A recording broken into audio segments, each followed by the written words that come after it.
Supreme કોર્ટે દેશના તમામ ડિજિટલ ફ્રોડ કેસોની તપાસ સીબીઆઈને સોંપી છે।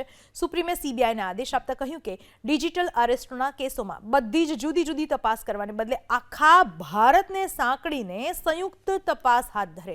આ સાથે જ સુપ્રીમ કોર્ટે રિઝર્વ બેંકને પણ સવાલ પૂછ્યો હતો કે શા માટે સાયબર ક્રિમિનલ્સ દ્વારા ઉપયોગમાં લેવાતા ફ્રીઝ એકાઉન્ટ્સને શોધી કાઢવામાં આર્ટિફિશિયલ ઇન્ટેલિજન્સનો ઉપયોગ કરતી હતી। સાથે જ સીબીઆઈ ફ્રોડ કેસોમાં બેંકોની ભૂમિકાની પણ તપાસ કરવા સુપ્રીમ કોર્ટે નિર્દેશ આપ્યો।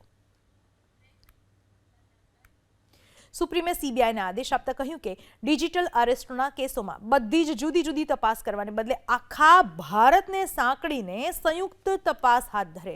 આ સાથે જ સુપ્રીમ કોર્ટે રિઝર્વ બેંકને પણ સવાલ પૂછ્યો હતો કે શા માટે સાયબર ક્રિમિનલ્સ દ્વારા ઉપયોગમાં લેવાતા ફ્રીઝ એકાઉન્ટ્સને શોધી કાઢવામાં આર્ટિફિશિયલ ઇન્ટેલિજન્સનો ઉપયોગ કરતી હતી। સાથે જ સીબીઆઈ ફ્રોડ કેસોમાં બેંકોની ભૂમિકાની પણ તપાસ કરવા સુપ્રીમ કોર્ટે નિર્દેશ આપ્યો।